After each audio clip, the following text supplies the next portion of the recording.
3. We're podcasting live from the podcast Palooza with the Multifamily Media Network. I'm Janet Rosseth, your host of the Optimized podcast, and I'm joined here with the Digible dudes, David and Reid. Do you guys want to introduce yourselves? Oh, me first. David Staley. That's me. Reid Wicoff. That's me. All right, it's great to have you guys here. I've participated on your podcast multiple times, so this is kind of a treat for me to flip the mic on you and interview you here. And we only have 15 minutes, so we're going to have to be a little succinct here. But so we'll get through half a question. Right, exactly. Right. We are finishing up a long line of segments before us with the resident journey and just trying to pique the minds a little bit of NAA attendees before they attend sessions tomorrow and Thursday and get the juices flowing a little bit. So, you guys ready? Ready. Let's do it. All right. So, I'm thinking about the resident journey and how much more important it's become, the whole life cycle, when we think about resident testimonials and the importance behind social proof, behind how residents feel about their stay, how they choose to renew, the journey that starts with the prospecting experience, and want to unpack that a little bit. So, my first question to you really stems from how do operators become a little bit more intentional on the resident journey rather than transactional? It feels like for many years we've been much more transactional when it comes to a work order or asking for a testimonial or asking for a renewal, but how can we get more intentional about the full journey? Well, I don't know if it's because I've been taking these crucial conversation courses or whatnot, but when you say that it's become more of a conversation, I guess what are the facts behind that? Because I agree they should be thinking more about that total resident journey, but I don't know that they are, at least from the folks I'm talking to. So I don't know if you have anything there, Janet. Otherwise, I can pontificate what they should. Yeah, similar question. Like, this still feels a bit aspirational to me versus like reality, but I don't know if there's some content you've consumed or some facts that you would support the fact that we're seeing more intentionality than transactional, because I still see a lot of transactional. So yeah, I think we're both curious. Maybe it's a question of how can we move in that direction? I've seen a lot more products like Elise AI and Nurture Boss that are introducing their technology across the entire experience rather than just prospecting. So it seems that we are moving in that direction to really have a better relationship with the resident after they move in and pick up the keys. I'm curious if you've heard any of that on the podcast that you're hosting as well. Well, yeah, I mean, we had both Jacob on from Nurture Boss, and I can't remember who we had with Elise. Do you remember? It was Rebs, Rebecca. That's right, Rebs, yeah. And so I agree with you. They are moving more into the total life cycle, which I think is smart. But for me, I don't think this should be vendor driven as much as it should be coming from the owners and operators forcing the vendors to do it. So I do think that there's a lot of great vendors. I mean, if you even look at like Robert at Hiley, he's often talking about how they should be considering more of the life cycle. So back to aspirational, I'd rather see the owners and operators be pushing this agenda versus like the vendors saying, hey, you should do this thing. But I think it's, if these like chatbots and agents are the way that we get there, I'm all for it, because we definitely should be thinking more about the consumer and not treating them as much like a number as maybe we have in the past. Yeah, I actually feel like I'll say expansion, I'm going to use specifically Meet Elise, because we did have them on, and they're talking about going more end-to-end, with that experience. That for me, I associate actually with more transactional, meaning trying to be more efficient and find ways to, I guess, be more efficient and effective with opportunities, and all the way through, right?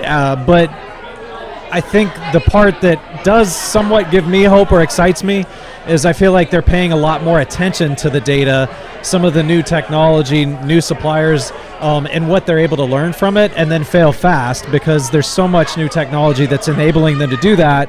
And I don't want to go as far as like I think there's a wave here happening, but I think you are seeing a little bit more courage, a little bit more willingness, and it starts with just leaning into those insights and that data. And because of obviously ChatGPT and other things, that's enabling them to do that faster and better. And therefore, doesn't that help build a better relationship, and a more intentional one with the customer? Make sense? Yeah, it definitely makes sense. And I wonder too, if we channel other industries, what other industries are leading the way in this that we should be following. I think of Airbnb, really building that loyalty, and the hospitality industry we've always tried to mimic a little bit. They've done such a good job of building brand loyalty as well. Any thoughts on other industries that we should be tailoring after a bit more?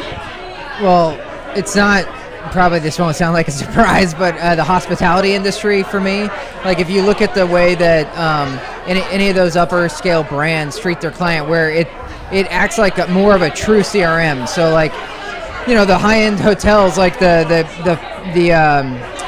attendant out front, when you park your car and they get your name, they'll speak it into the mic so that the people up front, the front desk, know, like, oh, Mr. Wicoff, good to see you. Like, those are small touches and very easy to implement, and that doesn't require fancy technology. That's a CB radio, right? Like, right. Maybe not even CB, it's just a walkie-talkie. So I think there are little things like that we could start to instill in our people, meaning like, you know, at the property, that can make a huge difference. Well, I'll speak a little bit more to the front end of the resident journey or experience, and where I think they could benefit. And I'm not saying this just to be convenient, but to draw from our past, which was in media. And in media, and a lot of people know this expression or phrase, is content is king. And I think there's so many opportunities now to give more meaningful, more relevant content to a prospect than ever before. And I would love to see them lean into that more. I totally agree on the hospitality, on the rewards, on the loyalty and things like that.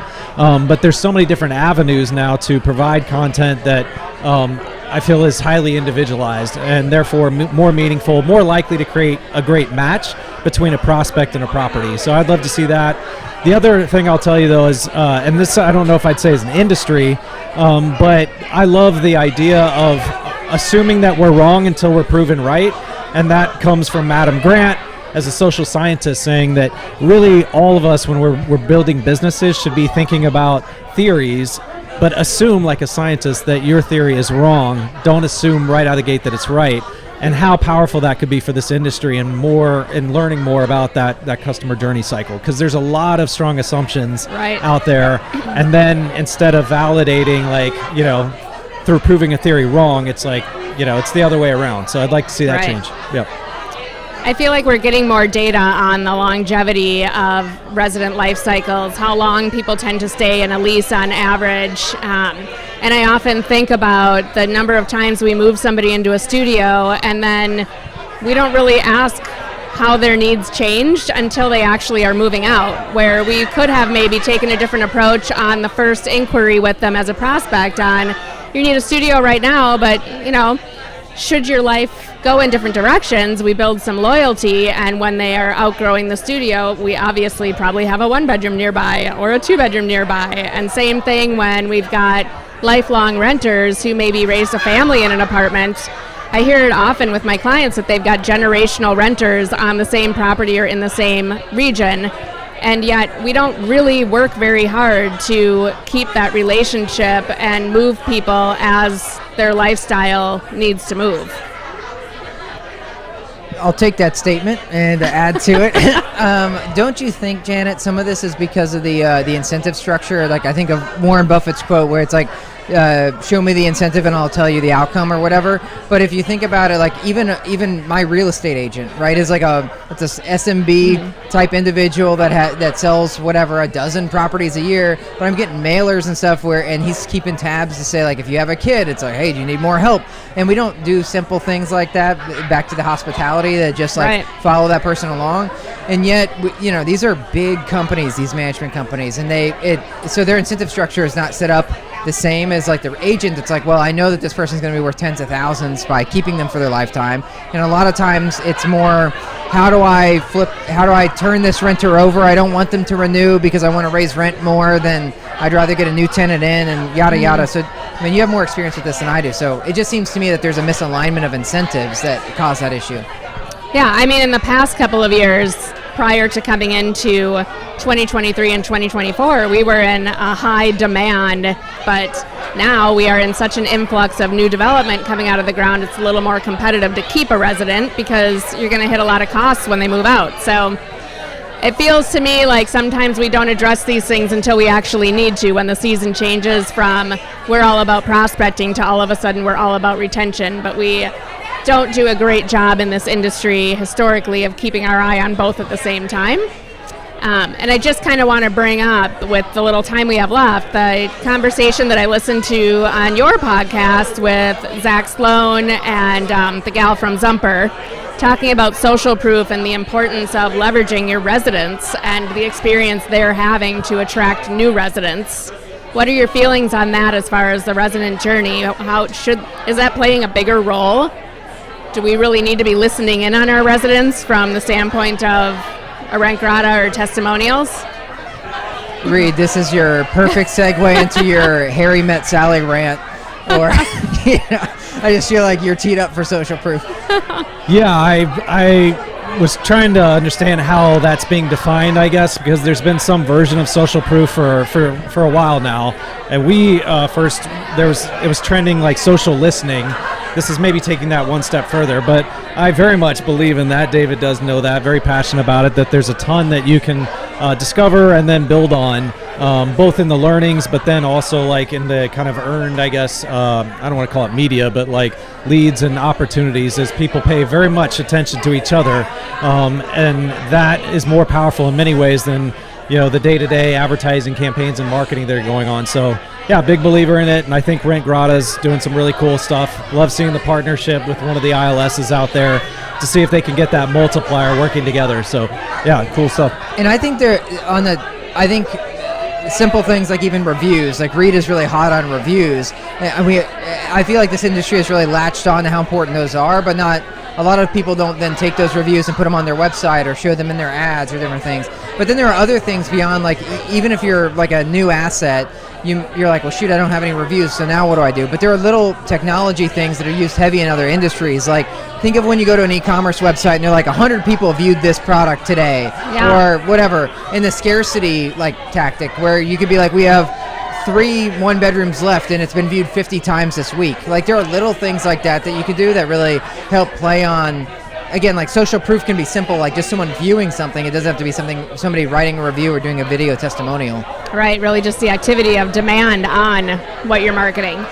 If I could quickly compliment, though, David's comment on, when you asked how can we maybe extend some of these leases or enrich their value, keep them longer, I think it's the incentivizing it you talked about. I think it's a great point, but it's also what they're trained on, meaning at the properties, which is how to close. And I'm not going to throw darts or peanuts over here, because I think there's room for opportunity there, just in that aspect.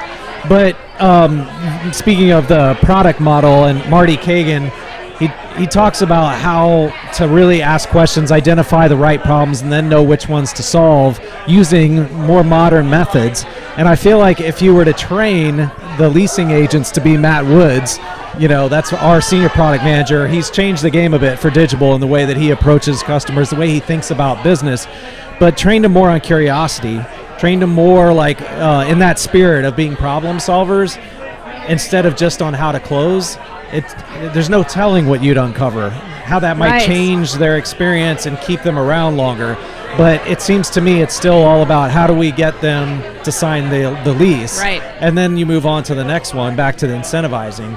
So if we could just shift some of the focus with who's on site to being more curious and be empowered to know how to get underneath the hood, like with the questions they're asking, then I think that'd be pretty exciting, the kind of feedback we'd get. I agree. More discovery questions that draw out, how long did you stay at the last address you were at, and what are your plans here in town? Are you staying long? We get so focused on what's the lease term you're looking for and the move-in date that you're looking for, and quickly get them to the finish line, but we don't really think about what comes next in their journey.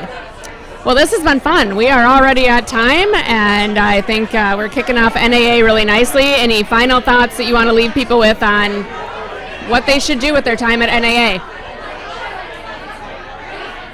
Be curious, That's a great one. I mean, ask a lot of questions.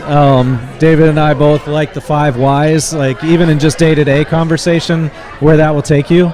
And there's a lot of smart people here. There's a lot of new suppliers, but obviously new property management companies. It's all right. Like there's just so much that's happening in the industry. So the worst thing you could do is just pass somebody by and not ask a question. Is that your word of the year? Like each year, Reid usually has the leadership team pick a word of the year. It's curiosity this year. Yeah, or why? Yeah, I'll go with that. I like both. I think determined was my last word at the. What determines? Determined, but that's more pointed inward. But I think stay curious. Yeah. I like it. All right.